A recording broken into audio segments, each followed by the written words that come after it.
WhatsApp everyone, welcome back to the channel. I hope मेरे सब बच्चे मस्त होंगे, अच्छे से अपनी पेपरों की तैयारी कर रहे हैं, खूब मेहनत कर रहे हैं। ये बच्चों लेक्चर नंबर 94 है इस वीडियो सीरीज का। हम चैप्टर 8 हमारा चल रहा है।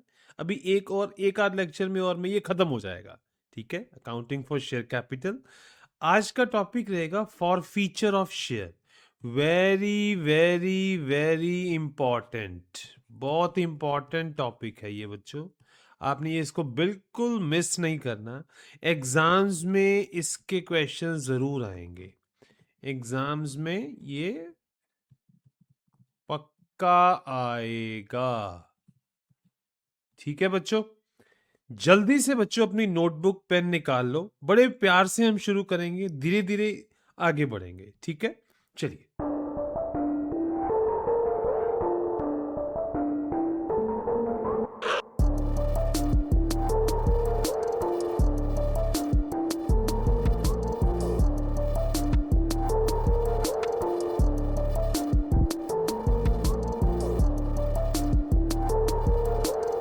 फॉर फीचर ऑफ शेयर क्या है बच्चों? सपोज हमने कंपनी ने शेयर्स इशू करे और कंपनी ने पैसा रेज करना था, लेट्स सपोज 1 करोड़ मान लीजिए। ठीक है, हमने देखा कि जब शेयर्स अलॉट हो जाते हैं, शेयर्स अलॉट हो जाते हैं कंपनी को, तो क्या होता है उसके बाद से जो जो पैसा अगर तो शेयर होल्डर पे करते रहेंगे इंस्टॉलमेंट तो वेल एंड गुड है, अदरवाइज वो पैसा कॉल इन अरियर्स में शो होता है। यही था।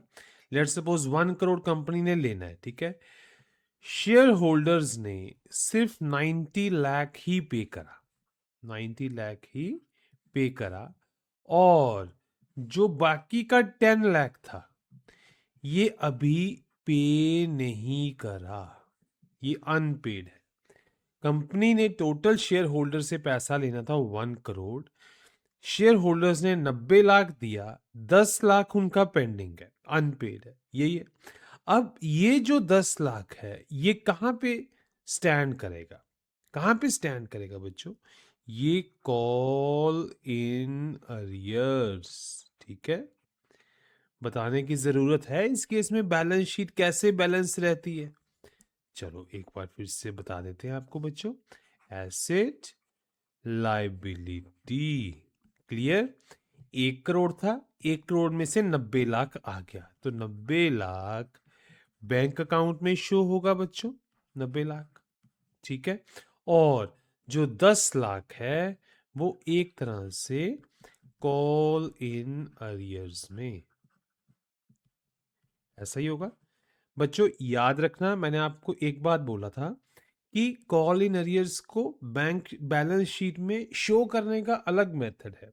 हम लाइबिलिटी साइड ही शो करते हैं, बट वर्चुअली आप समझ सकते हो कि 1 करोड़ ऐसे पूरा हुआ। ठीक है, और लाइबिलिटी साइड में क्या होगा मेरे बच्चों? जो शेयर कैपिटल है, जो शेयर कैपिटल है उसमें 1 करोड़ स्टैंड करेगा। ठीक है, प्रोवाइडेड अगर एट पार है तो, अगर शेयर्स एट पार इश्यू हुए हैं तो सारे का सारा पैसा अगर शेयर कैपिटल का ही है तो इसमें आएगा। सपोज सपोज ये 1 करोड़ में से 90, let suppose 95 lakh share capital का हुआ, 95 लाख शेयर कैपिटल का हुआ, तो 95 लाख आ जाएगा। एंड 5 लाख प्रीमियम का हुआ तो ये प्रीमियम में चला जाएगा। क्लियर हो गया ना यहां तक? तो इस तरीके से ये बैलेंस होता है। ठीक है, अब होगा क्या? कंपनी क्या करती है कि जितना पैसा अनपेड रह गया है ना, शेयर होल्डर्स को बार बार रिमाइंडर डालेगी, कॉल करेगी कि भाई पैसा दे दो, पैसा दे दो, पैसा पेंडिंग है, पैसा दे दो। पर कुछ शेयर होल्डर्स क्या होते हैं? ढीठ।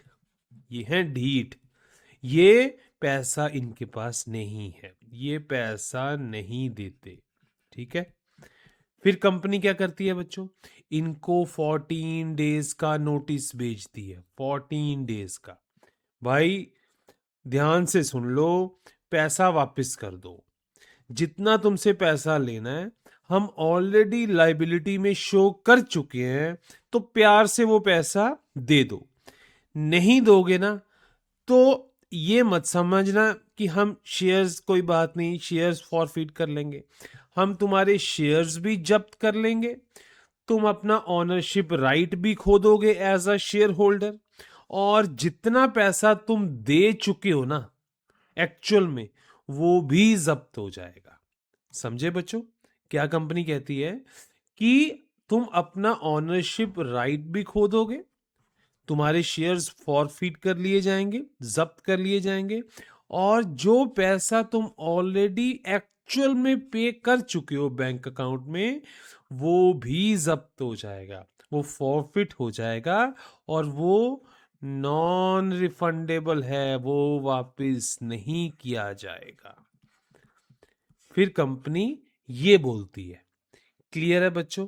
आई होप ये आप बात समझ पा रहे हो।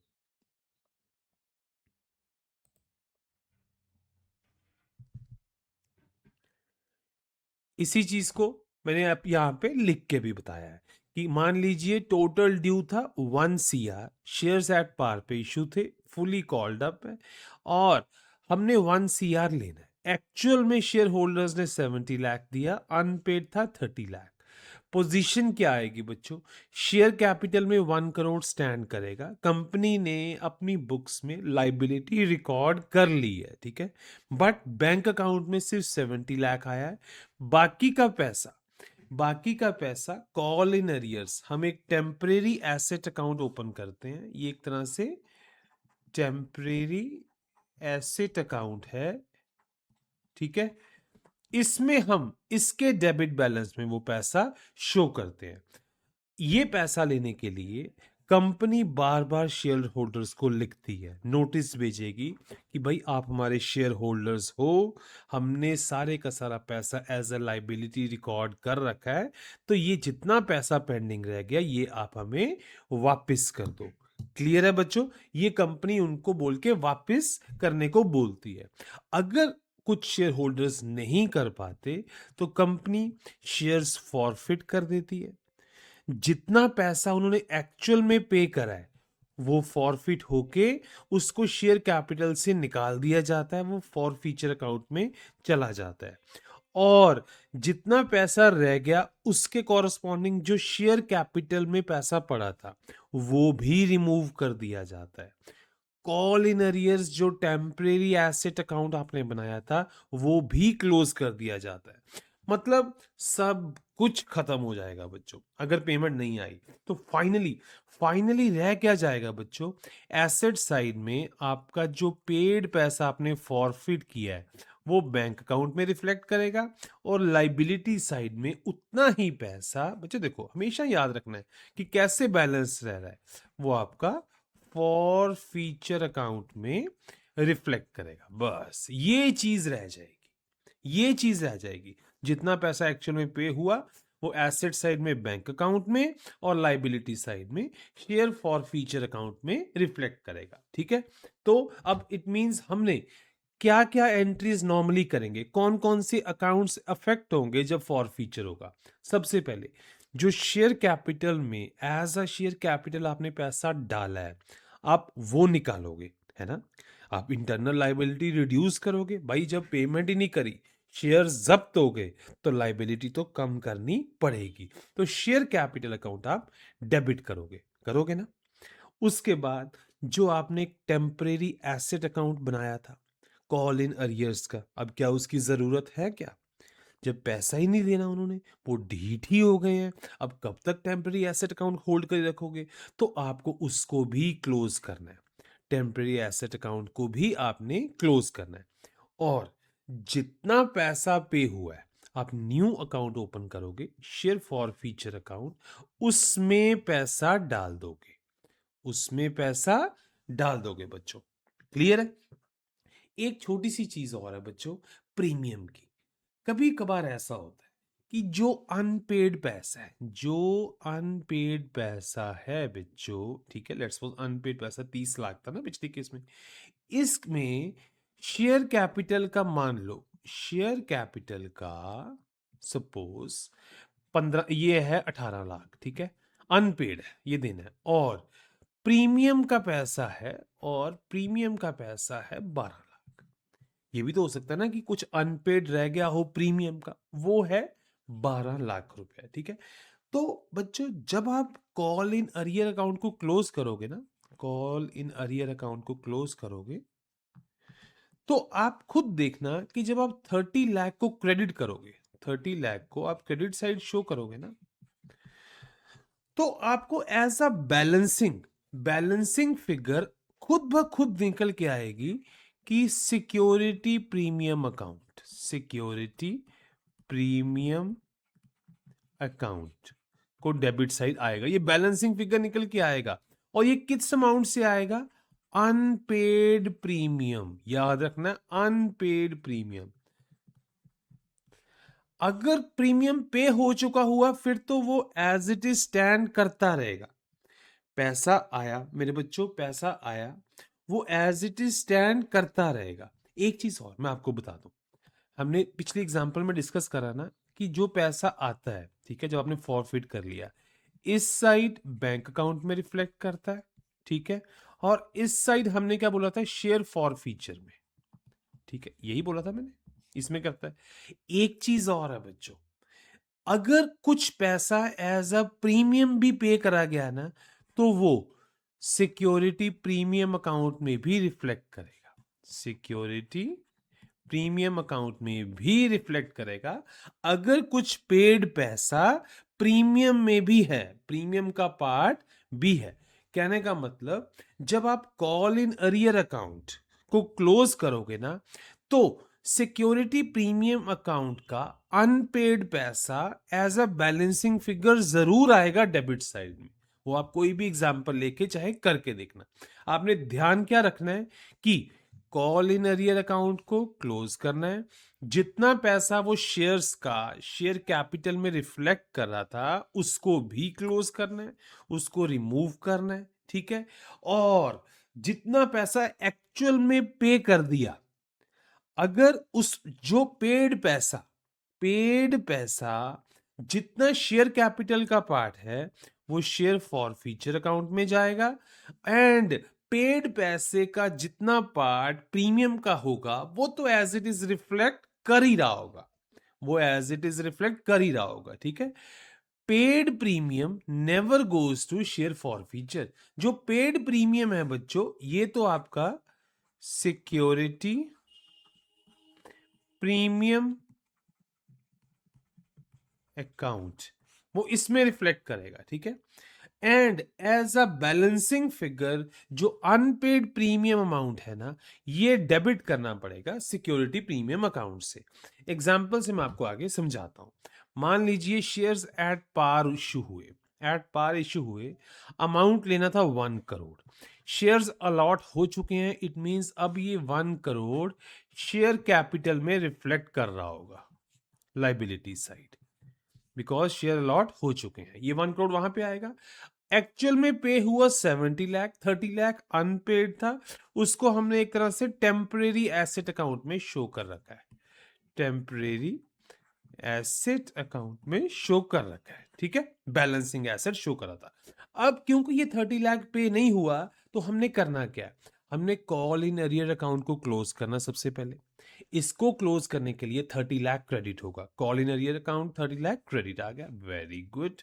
Share capital 1 crore share capital में रिफ्लेक्ट कर रहा है, एट पार था ना, टोटल ड्यू में ये सारे का सारा एट पार था, तो इसको क्रेडिट साइड स्टैंड कर रहा था शेयर कैपिटल अकाउंट के, इसको डेबिट कर दो, तो शेयर कैपिटल अकाउंट डेबिट आ गया बच्चों। ठीक है, तो एंड जितना पैसा पे करा, एक्चुअल में पे करा 70 लाख, वो शेयर फॉर फ्यूचर अकाउंट में आ जाएगा।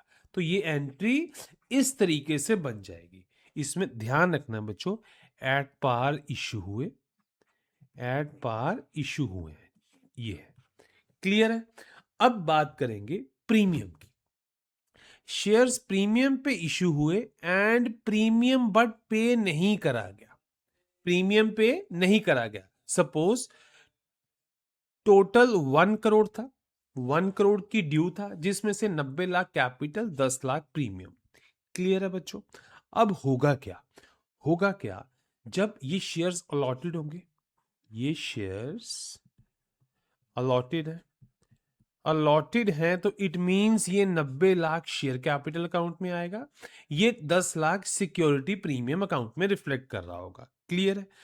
अब हमने करना क्या, पेड कितना है, 70 लाख। अब देखो, सिर्फ premium not, it means premium पे नहीं करा गया, इट मींस ये 70 लाख का 70 लाख जो था, ये सारे का सारा शेयर कैपिटल ही था, शेयर कैपिटल ही था ना मुझे जो पे हुआ, इट मींस ये सारे का सारा फॉर फीचर में जाएगा, सारे का सारा ये फॉर फीचर में जाएगा। देयरफॉर फॉर फीचर में चला गया तो फॉर फीचर अकाउंट क्रेडिट आ गया 70 लाख से। कॉल इन अरियर्स में अनपेड पैसा वो तो सारे का सारा ही बंद होगा, ठीक है, 30 लाख पड़ा हुआ था। क्लियर है? अब यहां देखो बच्चों, आप इसको थोड़ी देर के लिए भूल जाओ, ठीक है, ये ऑटोमेटिकली देखना बैलेंसिंग फिगर निकल के आएगी, ये ऑटोमेटिकली बैलेंसिंग फिगर निकल के आएगी। क्यों? क्योंकि हमने करना क्या है, अब इंटरनल लाइबिलिटी रिमूव करनी है basically, internal liability to be removed, ठीक है। अब liability as a share capital 90 lakh की थी तो उसको डेबिट कर दिया, जब उसको डेबिट कर दिया, यहां पे 90 है, यहां पे 1 करोड़ है, तो ये बैलेंसिंग फिगर निकल के अपने आप आती है। कहने का मतलब सिक्योरिटी प्रीमियम अकाउंट का, सिक्योरिटी प्रीमियम अकाउंट में अगर कोई अनपेड पैसा स्टैंड करता है, अनपेड पैसा है, तो उसको आपने बाहर निकाल देना है। जो तो पेड पैसा है वो तो कंपनी बोलेगी वो तो हमारा ही है, अगर अनपेड पैसा रिफ्लेक्ट कर रहा है उस अकाउंट में तो उसको भी आपने डेबिट करना है, ठीक है। Unpaid premium must be reversed. Clear है बच्चों? अब केस थर्ड देखते हैं कि शेयर्स प्रीमियम पे इशू हुए एंड जो प्रीमियम था वो पूरे का पूरा पे किया जा चुका है, ठीक है। अब देखो, सपोज मान लो पेमेंट करी 70 लाख की, जिसमें से 70 लाख की एक्चुअल पेमेंट करी हुई है, 60 lakh capital, 10 lakh premium. Clear है? इट मींस अब फॉर फीचर कर रहे हो तो बैंक अकाउंट में यहां पे 70 लाख स्टैंड कर रहा है और यहां पे कैपिटल में 60 स्टैंड कर रहा है एंड प्रीमियम में, प्रीमियम अकाउंट में सिक्योरिटी प्रीमियम में सारा पे कर दिया गया, 10 लाख स्टैंड कर रहा है। एक चीज और बच्चों, एक चीज और, ये तो पेड का था ना, अब टोटल पेड, अनपेड कितना था बच्चों, अनपेड, अनपेड था 30 लाख, अनपेड था 30 लाख, तो ये था कॉल इन अरियर में, कॉल इन अरियर में। क्लियर है?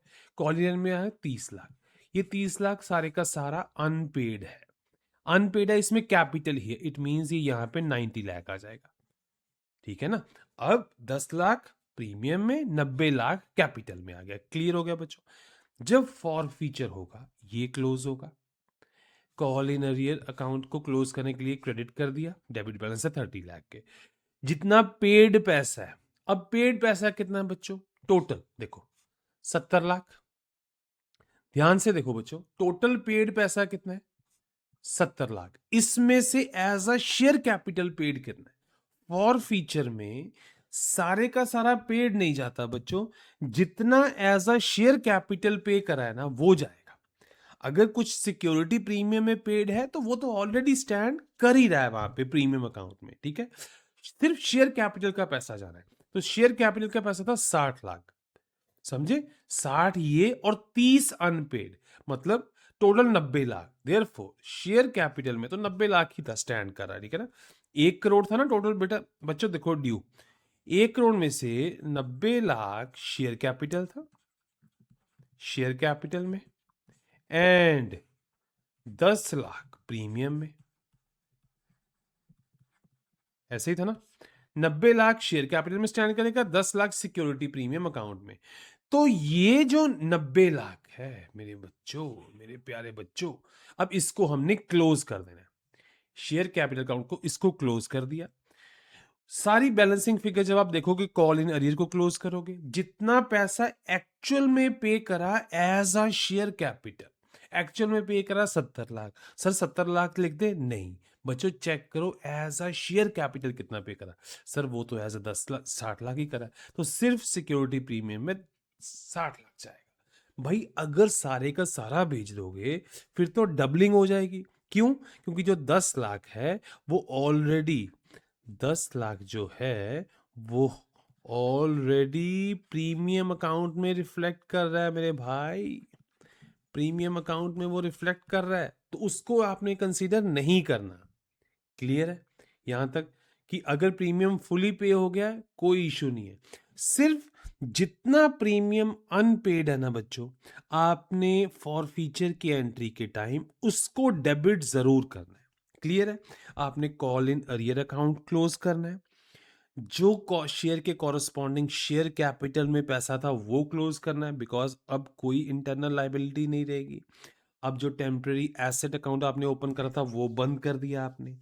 फिर जितना पैसा पे करा गया एज अ शेयर कैपिटल वो आपको शेयर फॉर फीचर अकाउंट में शो करना है। अगर कुछ पैसा पे करा गया एज अ सिक्योरिटी प्रीमियम, उसको आपने छेड़ना भी नहीं है, वो आपका सिक्योरिटी प्रीमियम अकाउंट में शो करता रहेगा। अगर कुछ पैसा जो कॉल इन अरियर में एज अ प्रीमियम का अनपेड है, प्रीमियम का, तो वो बच्चों आपको सिक्योरिटी प्रीमियम अकाउंट में रिफ्लेक्ट करेगा ना, आपने वो भी निकाल देना बाहर। मतलब सब एंट्रीज में सिर्फ सिक्योरिटी प्रीमियम अकाउंट को डेबिट करने की एंट्री तब आएगी जब प्रीमियम अनपेड है, और उतना ही अमाउंट जितना कि प्रीमियम अनपेड है बच्चों। क्लियर है यहां तक? ठीक है, चलो तो इस केस में अब देखते हैं क्या होगा। अब प्रीमियम पार्शली पेड में ये देखते हैं जो मैंने आपको बताया। मान लो टोटल प्रीमियम था 10 लाख, जिसमें से 6 लाख अनपेड है, 4 लाख पेड है। क्लियरली? तो अनपेड डेबिट में शो होगा बच्चों, याद रखना, बस जितना अनपेड है वो डेबिट में शो होगा। 4 लाख जो पेड है इसकी हम बात भी नहीं करेंगे। ठीक है, तो अब क्या करेंगे? देखो, शेयर कैपिटल में कितना पैसा पड़ा है? 90 लाख। वो इंटरनल लाइबिलिटी है, उसको क्लोज कर दो, तो 90 लाख को डेबिट कर दिया है। ठीक है, सिक्योरिटी प्रीमियम में अनपेड पैसा कितना पड़ा है? 6 लाख। उसको भी बाहर निकाल फेंको बच्चों, उसको भी बाहर निकाल फेंको। क्लियर हो गया जी? Call in arrear temporary asset account बनाया था, उसमें तो अनपेड पैसा है, वो अनपेड कैपिटल का भी हो सकता है, वो अनपेड प्रीमियम का भी हो सकता है, बट वो टेम्परेरी एसेट अकाउंट बनाया था। अब भाई पेमेंट तो आनी नहीं है, उसको भी बंद करो, उसको भी बंद करो। क्लियर हो गया? एंड जो पैसा शेयर होल्डर्स ने पे करा एज अ शेयर कैपिटल, उसको आप शेयर फॉर फीचर अकाउंट में डाल दो बच्चों। तो वो आपका पेड कैपिटल 66 था, वो 66 आ गया। कॉल इन एरिया 30 लाख था, ये क्लोज करने के लिए इसको क्रेडिट कर दिया। शेयर कैपिटल में बच्चों 90 लाख पड़ा था, वो 90 लाख का 90 लाख निकाल बाहर फेंका हमने, वो क्लोज कर दिया। और सिक्योरिटी प्रीमियम में जो अनपेड पैसा था, ये एक तरह से बैलेंसिंग फिगर आती है बच्चों, ये बैलेंसिंग फिगर आती है, तो इसको आप डेबिट जरूर करना है। क्लियर है बच्चों? तो एक बार इंपॉर्टेंट पॉइंट्स देख लेते हैं। शेयर फॉर फीचर अकाउंट में जो पैसा एज अ शेयर कैपिटल पे करा गया है वो आता है एक्चुअल में पेड। बट एक्चुअल में पेड दो तरह से हो सकता है बच्चों। जो एक्चुअली पेड है ना, जो एक्चुअली पेड है वो 2 टाइप्स का पैसा आता है। उसमें आप शेयर कैपिटल का पैसा भी पे करते हो, एज अ शेयर कैपिटल का भी, और प्रीमियम का भी।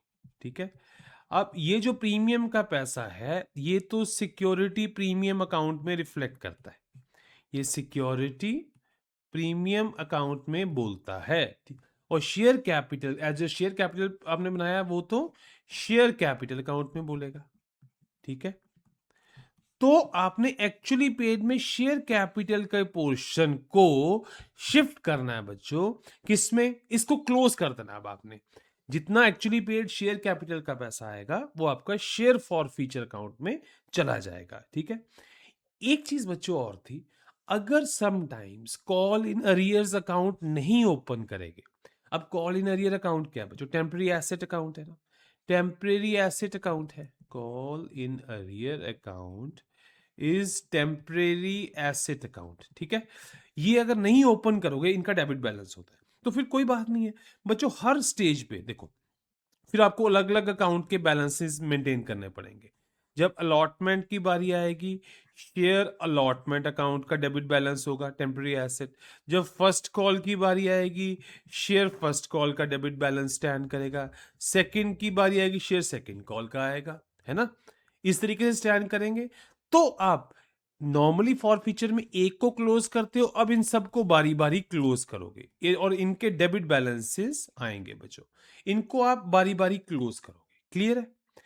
मतलब आप याद रखो, जब भी फॉर फीचर की बारी आएगी, चाहे कॉल इन अरियर अकाउंट हो चाहे ना हो, जो आपके टेम्परेरी एसेट अकाउंट हैं, टेम्परेरी एसेट अकाउंट हैं, जिनके डेबिट बैलेंस हैं, जिनमें कॉल इन अरियर भी आते हैं अगर ओपन करा जाए, अगर ना ओपन करा जाए तो share allotment, share first call account, share second and final account ये आते हैं, इनके डेबिट बैलेंसेस होंगे, आपको इनको क्लोज करना पड़ेगा। ठीक है, मतलब चाहे ओपन करो कॉल इन अरियर चाहे ना करो, टेम्परेरी एसेट अकाउंट को क्लोज करना पड़ता है। ठीक है, कहने का मतलब फॉरफिटेड शेयर्स के रिस्पेक्ट में कोई डेबिट बैलेंस एसेट साइड पर नहीं रहना चाहिए। क्लियर है?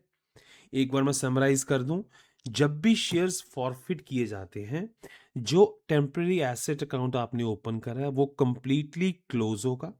नंबर वन, जितना पैसा एज अ शेयर कैपिटल पे करा गया है वो शिफ्ट करा जाएगा शेयर फॉरफीचर अकाउंट में। नंबर टू, जितना पैसा पे करा गया है एज अ सिक्योरिटी प्रीमियम, वो सिक्योरिटी प्रीमियम अकाउंट में रिफ्लेक्ट करता रहेगा, वो कंपनी खा पी के डकार गई। Very good. नंबर फोर पे, अगर कोई पैसा अनपेड है सिक्योरिटी प्रीमियम का, तो नेचुरल है बच्चों वो कहाँ पे शो करेगा? शेयर कैपिटल में? नो सर, वो शो करेगा सिक्योरिटी प्रीमियम अकाउंट में। आपको उसको बाहर निकाल फेंक। मतलब अब जब शेयर जब्त हो गए तो उसके कॉरस्पॉन्डिंग कुछ पेंडिंग रहना नहीं चाहिए। हाँ, सिर्फ जो आपने पेड पैसा है, वो पेड पैसा आपका लाइबिलिटी साइड शो करता रहता है सिर्फ दो अकाउंट्स में। कौन कौन से? Share forfeiture account and security premium account. ठीक है, जो पेड पैसा है, अगर पेड पैसा पूरे का पूरा शेयर कैपिटल का है तो सिर्फ शेयर कैपिटल अकाउंट में आएगा, तो प्रीमियम अकाउंट में कोई बैलेंस शो नहीं होगा। अगर पूरे का पूरा पेड पैसा शेयर प्रीमियम का है तो कैपिटल में कुछ स्टैंड नहीं करेगा, सारे का सारा पैसा सिक्योरिटी प्रीमियम अकाउंट में आएगा। क्लियर है बच्चों? तो ये एक छोटा सा वीडियो मैंने फॉर फीचर का बनाया। आई होप आपको सब कॉन्सेप्ट अच्छे से क्लियर हुए होंगे। आपने बार बार ये वीडियो देखना है और सिर्फ यही चीज ख्याल रखनी है कि जब भी शेयर जब्त कर लिए जाएंगे तो जितना पैसा जमा कराया है वो वापस नहीं होगा। वो पैसा एसेट साइड बैंक अकाउंट में शो करता है, लाइबिलिटी साइड वो शेयर फॉर फीचर में शो करेगा, एंड कुछ पोर्शन जो एज अ प्रीमियम पे करा गया है वो शेयर प्रीमियम अकाउंट में शो करेगा। जो हमने टेम्पररी एसेट अकाउंट बनाया था कॉल इन अरियर का, उसको फुली क्लोज करना है। अगर वो नहीं बनाया तो जो उसके corresponding share allotment account, share first call account, share second and final call account के डेबिट बैलेंसेस हैं, इनको आपने क्लोज कर देना है। ठीक है, एंड जो फॉरफिटेड शेयर्स के कॉरस्पॉन्डिंग टोटल लाइबिलिटी आपने क्रिएट करी। देखो बच्चों, अब मान लो अब आपने शेयर्स तो अलॉट कर दिए थे ना, जब शेयर्स अलॉट कर दिए, मान लो आपने 1 करोड़ के शेयर्स अलॉट कर दिए, तो 1 करोड़ के शेयर्स एट पार थे। ठीक है, चाहे पैसा मिले चाहे ना मिले, तो ये 1 करोड़ शेयर कैपिटल तो स्टैंड करेगी ना। तो कल को भाई ये शेयर होल्डर कोर्ट में ना चले जाएं कि सर इनकी बैलेंस शीट चेक करो, हमारे पास स्टैंड कर रहा है, तो उस वजह से ये 1 करोड़ को इसको निकाल बाहर फेंकेंगे, इसमें से निकाल बाहर फेंकेंगे। ठीक है, कहने का मतलब ये जितना पैसा बनता था उन शेयर्स का एज अ शेयर कैपिटल, वो वहां पे शो नहीं होगा भाई। जब शेयर होल्डर ही नहीं रहे तो लाइबिलिटी किस चीज की? क्लियर है बच्चों? आई होप ये छोटा सा वीडियो आपको अच्छे से क्लियर हुआ होगा। फिर भी कोई डाउट रह जाए आपने ज़रूर कमेंट सेक्शन में पूछना है, मैं आपको आंसर करूंगा। और अगर ये वीडियो अच्छा लगा इसको लाइक करें, चैनल को सब्सक्राइब करें, वीडियो को अपने फ्रेंड्स एंड फैमिली के साथ भी शेयर करें सो दैट वो भी इस वैल्यूएबल कंटेंट का बेनिफिट उठा सके। थैंक यू सो मच बच्चों, मिलते हैं नेक्स्ट वीडियो में।